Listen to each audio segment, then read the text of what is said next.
Camp Concordia, Kansas, July 1944. Oberfeldwebel Klaus Richter stood frozen at the edge of the mess hall garbage bin, a metal scraper trembling in his hand. Before him, an American sergeant, barely 20 years old, whistling something jazzy, casually dumped an entire tray into the waste. Half a pound of roast beef, untouched mashed potatoes, 3 dinner rolls, fresh vegetables, a full glass of milk. Klaus had not seen this much food on a single plate in 2 years. And the American was throwing it away, not scraping it carefully, not saving it, not even looking at it, just discarding it, like it was nothing. In that moment, watching that food disappear into the bin, food that could have fed his family in Hamburg for 3 days, Klaus Richter felt something inside him crack. Not his hunger, not his pride, something deeper, the very foundation of everything he'd been told about this war, about the enemy, about Germany's inevitable victory. Because a nation that could afford to throw away more food than his mother had seen in a month wasn't losing this war. They had already won. This is the story of what German prisoners of war discovered in the most unlikely place, American military kitchens, where the garbage told a truth more devastating than any battlefield defeat. April 15th, 1943. North Africa. Unteroffizier Klaus Richter had believed every word. 26 years old, 3rd year of service, twice decorated for valor in France. The Americans his officers had assured him were soft, decadent. Their soldiers were undisciplined, their economy fragile, their will to fight questionable. They had jazz bands instead of discipline, Hollywood instead of culture, cowboys instead of warriors. Germany would crush them within months. The propaganda newsreels had shown it clearly. American factories supposedly converted from automobiles to weapons, but everyone knew, producing inferior equipment. American society, weakened by racial mixing and democratic chaos. American men raised on comfort and luxury, unprepared for the brutal realities of total war. Klaus had seen the posters. He'd heard the speeches. He'd read the pamphlets distributed to every unit. Der amerikanische Soldat, ein Papiertiger, the American soldier, a paper tiger. When the Allied forces overran his position near Tunis in the spring of 1943, Klaus expected brutality. He'd been told the Americans showed no mercy, that they shot prisoners, that their military was barely constrained by civilization. His commanding officer had made it clear, capture meant death, or worse. Instead, they gave him water, clean water, in a canteen, handed to him by a corporal from Ohio who couldn't have been more than 19, whose German was atrocious, who offered him a cigarette, an American cigarette, not the sawdust-filled rations Klaus had been smoking for months, and asked if he was injured. Klaus drank. The water was cool, clean, tasted of nothing but itself, not the metallic tang of recycled supplies, not the mineral bitterness of desert wells, just water. It was the first crack. Within 48 hours, Klaus and 300 other captured German soldiers were loaded onto trucks. American trucks, he noted, sturdy and well-maintained, and transported to a temporary holding facility near Algiers. Then, after a week of processing that was startlingly bureaucratic and impersonal, onto a ship, not a prison ship, a transport vessel hastily converted, but equipped with bunks, latrines that functioned, and, this stunned him, 3 meals a day. 3 meals. The food wasn't gourmet, wasn't even particularly good. Canned stew, hard biscuits, coffee that tasted burnt. But it was regular, predictable, sufficient, more than sufficient. Klaus had been on half rations for 6 months before his capture. On the 3rd day at sea, sitting on the deck under guard, he overheard 2 American sailors complaining about the food, actually complaining. One, a red-haired kid with freckles, said the stew tasted like dog food, and he couldn't wait to get back to real chow. Klaus looked at his bowl. It contained more protein than he'd eaten in the entire previous week. The sailors dumped their portions over the side, into the Atlantic Ocean, half-eaten meals, just gone. He watched those tins sink and felt something shift in his understanding of the world. Camp Concordia, Kansas, June 1943. The train ride across America lasted 6 days. Klaus pressed his face to the window for most of it. They all did. Every German prisoner in that rail car, eyes wide, watching the impossible landscape roll past. Farmland. Endless, untouched, abundant farmland. Miles of wheat, golden and full. Orchards heavy with fruit. Cattle, thousands of head of cattle, grazing in pastures that stretched to the horizon. Tractors, machinery, barns painted bright red, silos that gleamed in the sun. No bomb craters, no burned fields, no destroyed villages, no signs of war at all. "It's fake," murmured Gefreiter Otto Becker, pressed against the window beside Klaus. "Propaganda. They're showing us the one good region, the one place that hasn't been touched. But the one good region lasted for 6 days. Through Maryland, Ohio, Indiana, Illinois, Missouri, Kansas. 6 days of abundance. 6 days of farms and towns and factories with smoke rising from their stacks. Not the smoke of burning, but the smoke of production. 6 days of America being bigger than Klaus had imagined. Richer. Untouched. At night, when the train stopped at military depots to refuel, he saw the freight cars. Car after car after car, stretching into darkness, all moving west. Tanks, artillery pieces, trucks, supplies, mountains of supplies, and these were just the trains, just what moved on rails. In the darkness beyond, he could hear factories humming, could see the glow of 24-hour production facilities. Could watch as crews loaded more equipment, more weapons, more everything onto more trains. Germany had converted its entire economy to war production, had squeezed every resource, every factory, every available worker toward the singular goal of military output. And still, it seemed, they were producing less than this single rail line carried in a single night. Otto had stopped calling it fake by the 2nd day. By the 4th day, no one was talking at all. Camp Concordia materialized out of the Kansas plains like something from a different world. Wooden barracks arranged in neat rows. Guard towers, yes, but also gardens. Recreation areas. A small library. The camp held nearly 4,000 German POWs, Klaus learned, and it was one of dozens scattered across the American interior. Dozens. Thousands of prisoners in each. All fed. All housed, all guarded, all transported thousands of miles from the front lines. The logistics alone were incomprehensible. On his 2nd day, Klaus was assigned to kitchen duty. It was considered light work, easier than the field labor most prisoners were detailed for. He would help prepare meals for his barracks, work under the supervision of American cooks, and clean up afterward. He reported at 0500 hours to a kitchen that was cleaner than any military facility he'd ever seen. Stainless steel surfaces. Hot water, actually hot, from taps. Unlimited. Enormous refrigerators humming with electricity. Ovens large enough to roast entire sides of beef. The head cook, a sergeant named Morrison from Georgia, spoke no German. He communicated through gestures and demonstrations. He showed Klaus the menu for the day. Scrambled eggs, bacon, toast, coffee, orange juice for breakfast, roast chicken, potatoes, vegetables, bread, milk for lunch, beef stew, more bread, salad, coffee, and, Klaus almost laughed, dessert for dinner. Morrison pointed to the quantities, the prison camp regulations, carefully documented, specified caloric minimums. 2,500 calories per day for prisoners not engaged in heavy labor, 3,000 for those doing field work. Klaus had been receiving 1,800 calories a day in the Wehrmacht before his capture, on good days. And these were the minimum rations for prisoners. Camp Concordia, July 1944. The first time Klaus witnessed the garbage, he thought he was hallucinating. Breakfast service had ended. The American soldiers, the guards, the administrative staff, the camp personnel had filed through the mess line, taken their trays, eaten in the dining area. Standard procedure.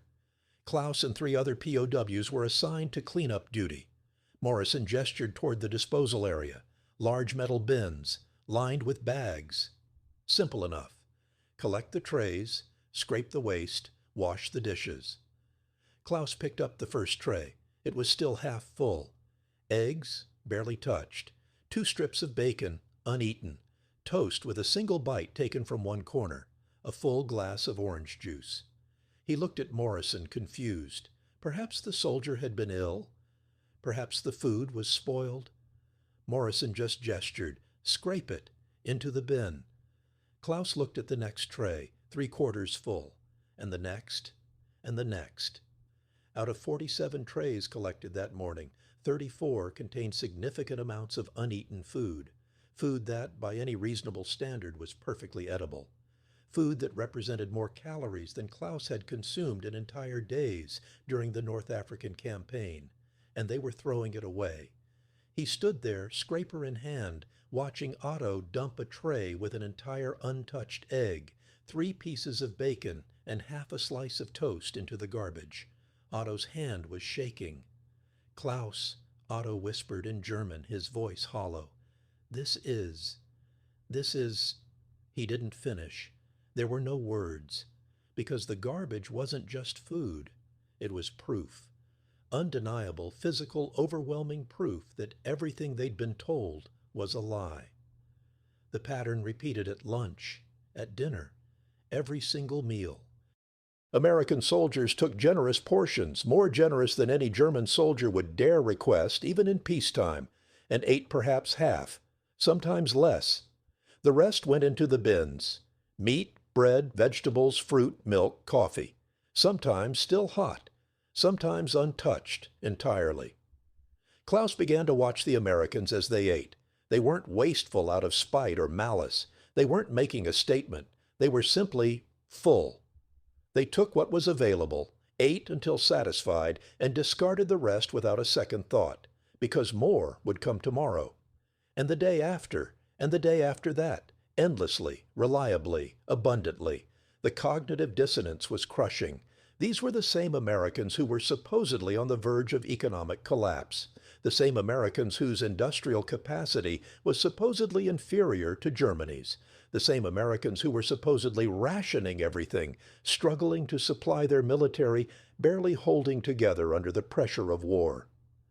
And they were throwing away more food than Klaus's family in Hamburg would see in a week. At night, in the barracks, the prisoners didn't talk about it directly, couldn't. The implications were too enormous, too devastating. But Klaus saw it in their eyes, in the way they moved, in the silences that stretched long after lights out. Otto had stopped defending the Reich's inevitable victory, had stopped talking about the wonder weapons that would turn the tide, had stopped insisting this was all temporary. He just stared at the ceiling, and occasionally, Klaus heard this more than once, wept quietly in his bunk. Camp Concordia, September 1944. 3 months into kitchen duty, Klaus had developed a system for processing what he saw, or trying to. He counted, quantified, made it mathematical, because mathematics didn't carry the same emotional weight as direct observation. On an average day, the camp kitchens prepared meals for approximately 400 American personnel and 4,000 German prisoners. The prisoners ate nearly everything served to them, old habit, survival instinct, cultural memory of hunger. The Americans wasted on average 30% of their meals. 30%. Klaus did the arithmetic obsessively, lying in his bunk, scratching numbers into the margin of an old newspaper. If each American soldier was served 3,000 calories per day and wasted 30%, that was 900 calories per person discarded. Multiply by 400 personnel. 360,000 calories thrown away daily. Just in this one camp, 360,000 calories could feed 120 German civilians their entire daily ration, and Camp Concordia was one of hundreds of camps. The numbers spiraled, became too large to process. Klaus stopped calculating and started simply observing, documenting mentally, bearing witness to something he couldn't fully articulate. The waste wasn't limited to the mess halls.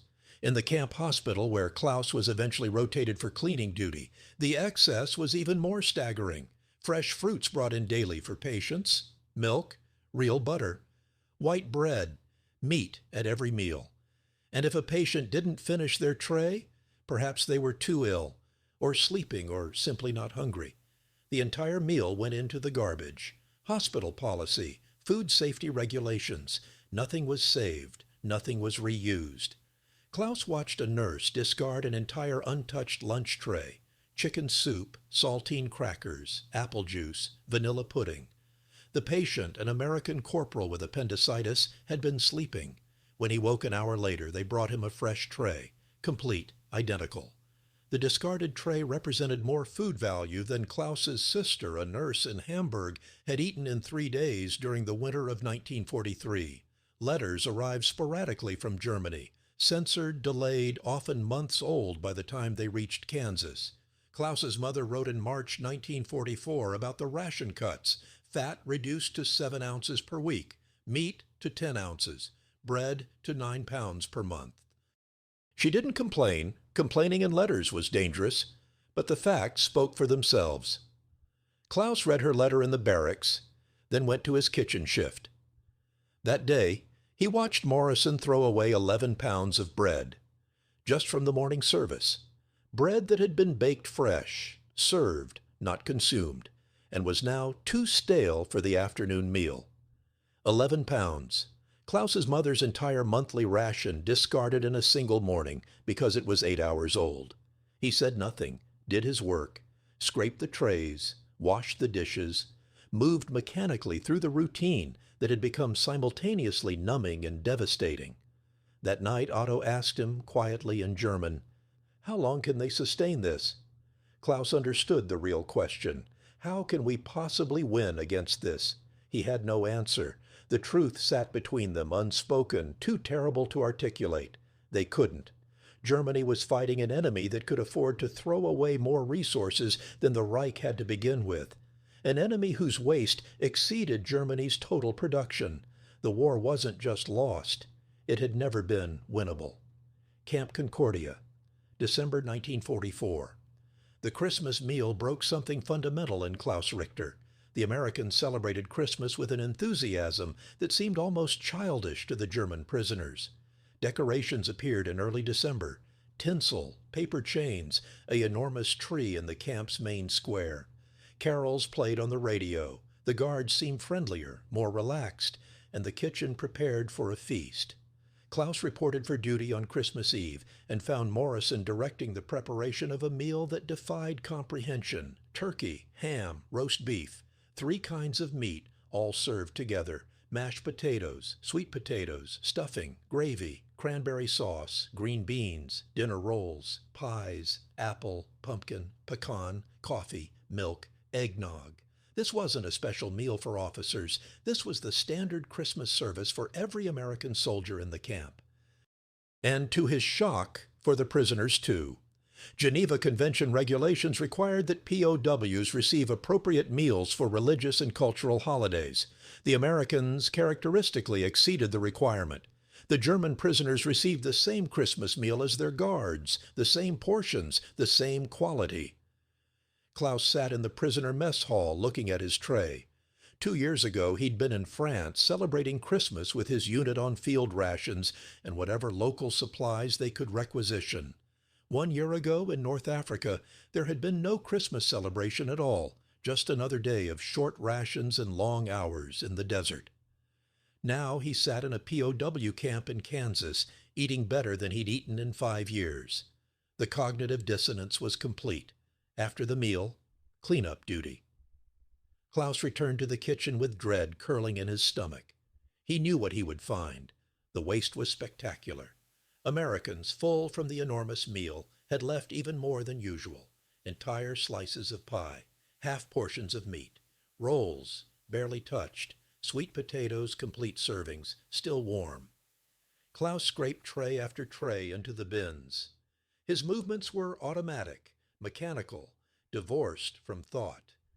Because thinking about it, really processing what this meant, was unbearable. A nation that could feed its prisoners a Christmas feast identical to what it fed its own soldiers wasn't struggling, wasn't conserving, wasn't on the edge of collapse.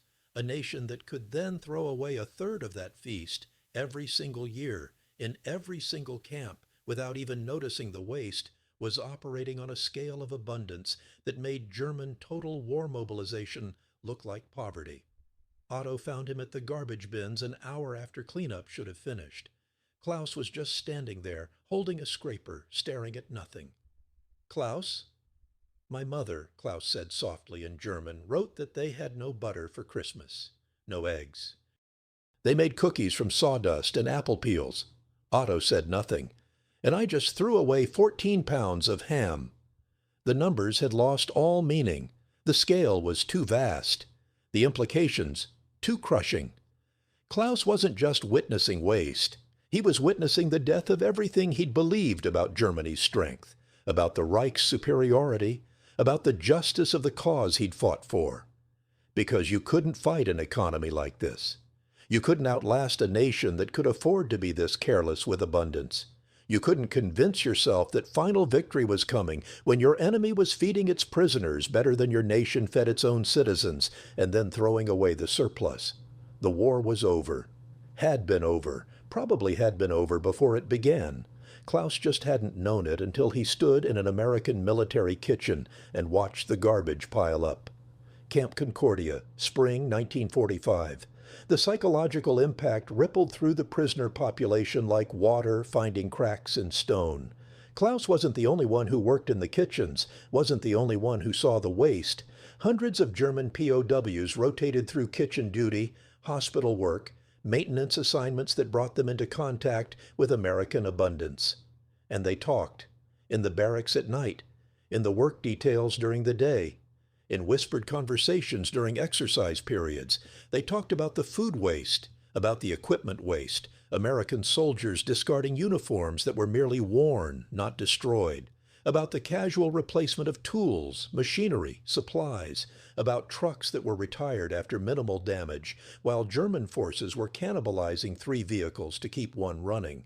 They talked about the letters from home, describing conditions that worsened every month while their own conditions as prisoners remained stable or improved. Hauptmann Werner Schmidt, the senior German officer in the camp, tried to maintain morale, gave speeches about discipline, duty, honor, reminded them that they were still soldiers of the Reich, that the war continued, that their conduct reflected on Germany. But Klaus saw the doubt in Schmidt's eyes, too.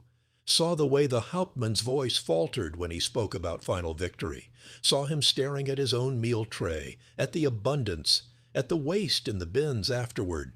The Nazis in the camp, and there were always true believers, always those who clung to ideology, even when reality contradicted it, tried to provide alternative explanations. This was propaganda, they insisted. America was showing them prosperity to break their will.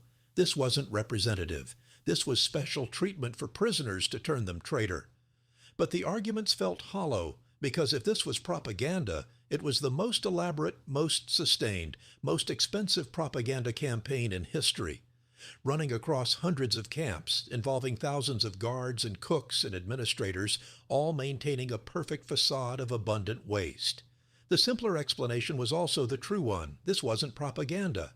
This was just America. This was normal. And that was far more devastating than any carefully crafted psychological operation could have been. In April 1945, news filtered through the camp that Allied forces were advancing into Germany itself. The prisoners gathered around radios, the Americans allowed supervised access to news broadcasts, and listened to reports of cities falling, armies surrendering, the Reich contracting. Klaus found Otto sitting alone behind the barracks after one such broadcast, his head in his hands. "My family is in Dresden," Otto said quietly. Klaus knew about Dresden. Everyone knew. The firebombing in February, the estimates of dead, the complete destruction. "I'm sorry," Klaus offered, inadequate. "I fought for this," Otto continued, not looking up. "Believed in it. Thought we were protecting Germany. Thought we were defending our families." He laughed, bitter and broken. "And what did we defend them from? From the Americans? From the people who are feeding me better than I ever fed myself? From the nation that has so much abundance they throw food away while we starved our children?" Klaus had no answer, stood beside his friend in the Kansas sunlight, listening to the sounds of the camp, guards calling to each other, prisoners working in the fields, the distant rattle of the kitchen preparing lunch, and felt the full weight of the waste they'd witnessed. They'd fought to protect Germany from abundance, from prosperity, from a nation that had so much it could afford to be careless with resources, and in doing so, they'd helped destroy everything they'd meant to defend. Camp Concordia, May 8, 1945. The war ended on a Tuesday. The announcement came over the camp loudspeakers at 1400 hours. Germany had surrendered unconditionally. The Reich was finished. The war in Europe was over. Klaus was in the kitchen preparing dinner. He stopped, knife in hand, and looked at Morrison. The American sergeant was smiling, not triumphant, not cruel, just relieved. The smile of a man who knows he might get to go home soon. Morrison reached out, offered his hand. Klaus, after a moment, shook it. In the barracks that night, the reactions varied. Some prisoners wept. Some sat in silence. Some, particularly the younger ones who'd been conscripted late in the war, seemed almost relieved. The true believers, the hardcore Nazis, retreated into bitter denial. Klaus lay in his bunk and thought about garbage, about all the meals he'd scraped into bins, about all the abundance he'd witnessed, about the fundamental crushing truth that had been revealed in the most mundane way possible, by watching Americans eat.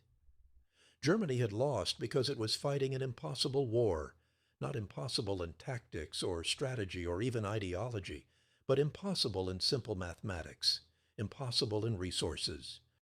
Impossible because they were fighting an enemy that could afford to waste more than Germany could produce. The propaganda had been so perfect, so complete, that Klaus had believed it even when reality contradicted it, had believed America was weak, inefficient, on the verge of collapse. Had believed right up until the moment he saw an American soldier throw away more food than his family had seen in a month. And even then, he'd tried to deny it, had tried to rationalize it, had told himself this was exceptional, unusual, not representative. But it kept happening, every single day, every single meal. The garbage piled up day after day, an endless stream of abundance discarded, and with it went every certainty Klaus had ever held about German superiority. In June, the camp administrators announced repatriation schedules. The process would take months. There were millions of German POWs across all theaters, all needing to be processed, documented, and returned. But it was beginning. Eventually, Klaus would go home. Home to what? He couldn't imagine. The letters from his mother had stopped coming in March. He didn't know if she was alive, didn't know what remained of Hamburg, didn't know what Germany would look like now, defeated, occupied, broken. He knew only this. He would never be able to unsee what he'd seen, would never be able to forget the casual abundance of American kitchens, the waste, the carelessness born of such profound prosperity that excess wasn't even noticed, would never be able to reconcile the Germany he'd been taught to believe in, strong, disciplined, superior, with the Germany that had starved itself into defeat while its enemy threw food away. Otto, in the bunk beside him, spoke into the darkness. When we get home, who's going to believe us? Klaus understood the question. Who would believe that American soldiers wasted more food than German soldiers were issued? That POWs ate better than German citizens? That the enemy was so wealthy, so abundant, that garbage in a military camp represented more resources than entire German towns possessed? No one, Klaus answered. No one will believe it. Then why did they let us see it? Otto asked. Why show us this? Klaus had thought about this, had spent months considering the psychology of it, had concluded finally that the Americans hadn't shown them anything, hadn't staged anything, hadn't done this deliberately. That was the most devastating part. Because, Klaus said slowly, they didn't think about it at all. This isn't propaganda. This is just normal.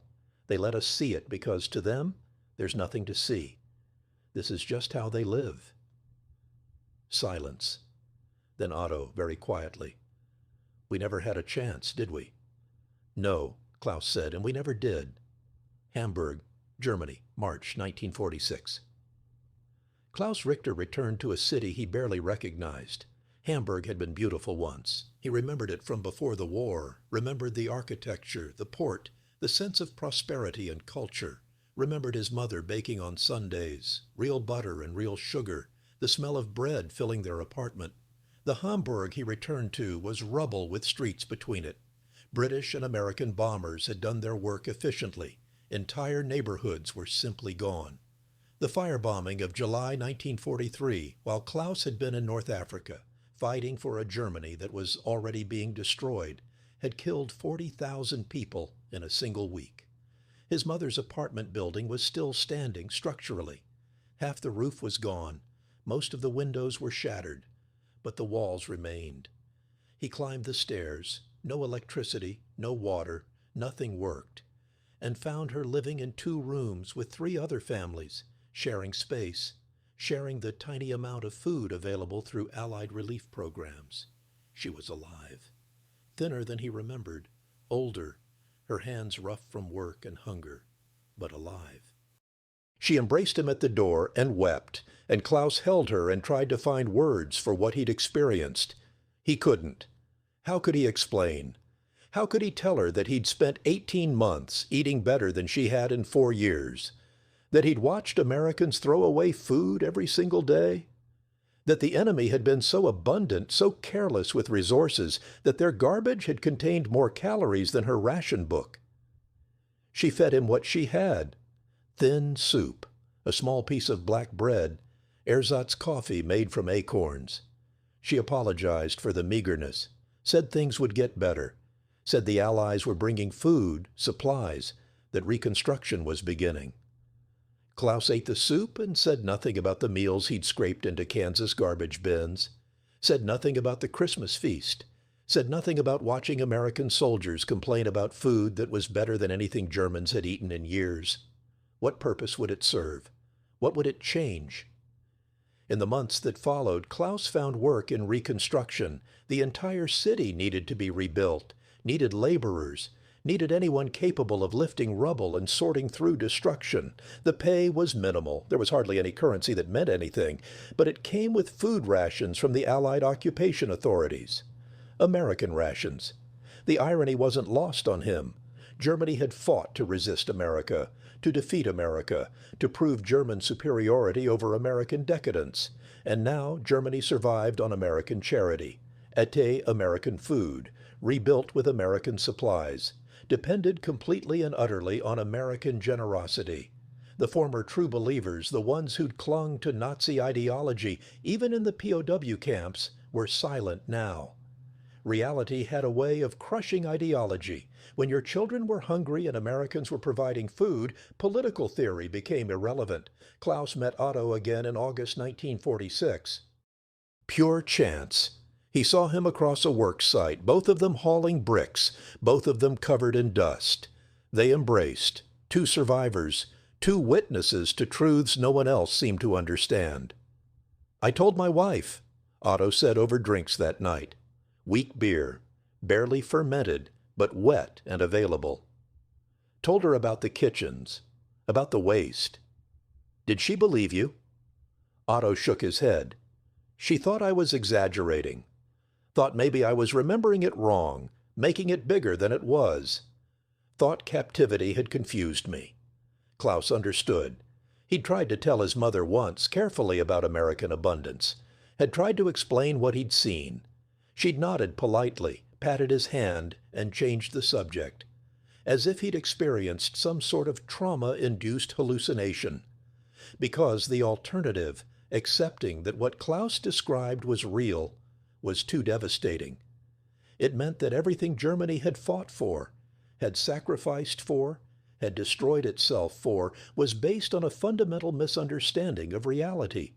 It meant that they'd lost before they'd begun, and all the suffering, all the death, all the destruction, all the horror, had been for nothing, worse than nothing, had been in service of a lie so profound that even witnessing the truth couldn't fully dispel it. Hamburg, Germany, 1952. 7 years after the war's end, Klaus Richter stood in a modern grocery store in Hamburg's rebuilt city center and felt the ghost of Kansas. The store was part of the Marshall Plan's economic miracle. American aid had poured into West Germany, billions of dollars in assistance, loans, supplies. The devastated economy was rebuilding not just to subsistence but to actual prosperity. Stores had goods, families had money. Children, for the first time since Klaus could remember, were well fed. He walked the aisles and saw abundance. Not American-level abundance. Germany would never achieve that casual waste, that careless plenty. But real prosperity. Meat, fresh bread, vegetables, milk, coffee, sugar. Things that had been impossible in the war years were now simply available. He picked up a loaf of white bread, soft, fresh, well-made, remembered watching Morrison throw away 11 pounds of similar bread because it was 8 hours old, remembered the weight of that moment, the crushing realization it had brought. At the register, a young couple ahead of him was shopping. They were Klaus's age, must have been teenagers during the war. They bought more food than they could eat in a day, loaded it into a basket, paid without concern, without rationing, without the haunted look of people who remembered hunger. They had no idea how fragile this was, how close Germany had come to complete destruction, how thoroughly they had lost, how completely they had depended on the generosity of the nation they'd fought to destroy. Klaus paid for his bread and went home. He never told the whole story to anyone, wrote no memoir, gave no interviews. The German economic miracle was built on deliberate forgetting, on moving forward rather than dwelling in the past. The country needed to rebuild, to function, to believe in itself again. Telling people that American garbage had contained more wealth than German households possessed wouldn't help that process. But he remembered every meal he'd scraped into Kansas bins, remembered the waste, the abundance, the crushing revelation of watching prosperity so complete that it was discarded without thought, remembered that the war had been lost not on battlefields but in production lines, in farms, in the simple mathematics of resource availability, that Germany had fought with discipline and courage and skill against an enemy that had something far more powerful, enough food that it could waste it, enough industrial capacity that it could be inefficient, enough wealth that it could afford to be generous to its enemies after defeating them. The propaganda had told them America was weak. The garbage had told them America was invincible, and the garbage had been right. The story of German POWs in American camps is well documented in military records, academic studies, and scattered memoirs. Most focus on the treatment of prisoners, the legal frameworks, the political implications of Geneva Convention compliance. Few focus on the kitchens, but for thousands of German soldiers who worked in mess halls, hospitals, and service facilities across American POW camps, the kitchen was where the war was truly lost. Not lost in the strategic sense, the battles and campaigns had already decided that, but lost in the psychological sense, lost in the moment when propaganda met reality and shattered completely. The waste they witnessed wasn't aberrant. The United States military food service system in World War II was designed for abundance. Soldiers were fed well because America could afford to feed them well. The industrial and agricultural capacity of the United States produced such surplus that careful conservation wasn't necessary. German prisoners, coming from a nation that had been rationing since before the war began, found this incomprehensible. The cognitive dissonance between what they'd been taught about American weakness and what they witnessed daily was profound, and it changed them. Not immediately, not obviously, but fundamentally. Because once you've seen abundance, that profound casual waste that complete, you can't unsee